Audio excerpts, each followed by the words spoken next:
जय हिंद। आज हम बात करते हैं इंग्लिश की।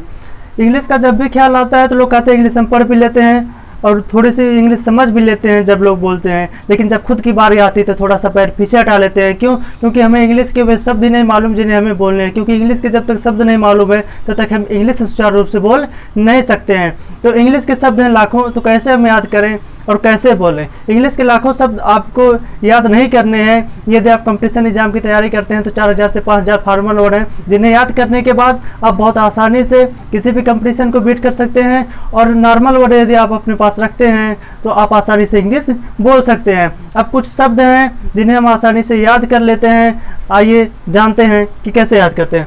पहला शब्द है पांडेमोनियम, यानी कि PANDEMONIUM। पांडेमोनियम का मतलब होता है कन्फ्यूजन। पांडेमोनियम का मतलब होता है कन्फ्यूजन एंड डिसऑर्डर, अर्थात शोरगुल। इसे याद करना है। पांडे जी का हारमोनियम बहुत शोरगुल करता है। पांडे जी का जो हारमोनियम है बहुत शोरगुल करता है, अर्थात पढ़ाई में थोड़ी सी बाधा उत्पन्न करता है। इसलिए हमने कहा कि पांडे जी अपना हारमोनियम आप बंद कर लीजिए। इसे आप अंडरलाइन कर लीजिएगा शोरगुल को, क्योंकि इंग्लिश को इंग्लिश में ही लिखना होता है। कहीं भी किसी भी कंपटीशन में आप synonyms, antonyms, one word substitution या इडियम्स एंड फ्रेजेज यदि आपसे पूछता है तो इंग्लिश को इंग्लिश में ही जवाब देना होता है। ठीक उसी प्रकार जैसे आप हिंदी लिखते हैं तो हिंदी हम सिर्फ इसलिए लिखते हैं ताकि हमें याद करने में थोड़ी सी आसानी हो।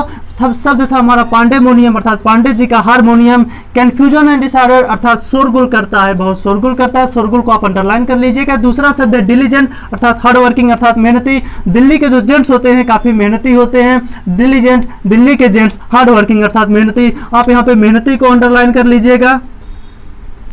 अगला शब्द है हमारा बाढ़, अर्थात पोएट, यानी कि कभी। बाहर जाने के बाद लोग कभी बन जाते हैं, यानी कि हमारे यूपी और बिहार के क्षेत्रों के लोग जब बाहर जाते हैं, जब दारू शराब पीते हैं तो उससे किसी भी सवाल का जवाब कर लीजिए, वो तुरंत उस सवाल का जवाब देते हैं। उसके बाद अलग अलग कविताएं बोलते हैं, यानी कि बाहर जाने के बाद लोग कभी बन जाते हैं। अगला शब्द है लादेन, यानी कि फुल लोडेड, यानी कि अपराधों से भरा हुआ। लादेन, उसामा बिन लादेन के बारे में आप अच्छी तरीके से जानते होंगे, जिनकी अमेरिका सेना ने एनकाउंटर कर दिया था क्योंकि वो बहुत बड़े आतंकवादी थे। और लादेन यानी कि उनका जो जीवन था अपराधों से भरा हुआ था। रिवीजन कर लेते हैं। पांडेमोनियम अर्थात पांडे जी का हारमोनियम। पांडे जी का हारमोनियम बहुत शोरगुल करता है, हमें शोरगुल को यहाँ पे टिक करना है। अगला शब्द है डिलीजेंट, अर्थात हार्ड वर्किंग, अर्थात मेहनती। यहाँ पे मेहनती को हमें टिक करना है। अगला शब्द है बाढ़, अर्थात पोट, यानी कि कभी। यहाँ पे कभी को हमें टिक करना है। लादेन यानी कि फुल लोडेड, अर्थात भरा हुआ। यहाँ पे अपराधों से भरा, यहाँ पे भरा हुआ को क्या करना है, टिक कर लेना है। अब ये थे आपको फॉर्मल वर्ड। अगर आपको ये फॉर्मल वर्ड याद हो गए हो या फिर से आप देख लीजिए सावधानी पूर्वक। अगर वीडियो आपको अच्छा लगे, वीडियो समझ में आए, वीडियो को लाइक शेयर सब्सक्राइब जरूर कीजिएगा। मिलते हैं अगले वीडियो में, तब तक के लिए दीजिए हमें इजाजत। धन्यवाद।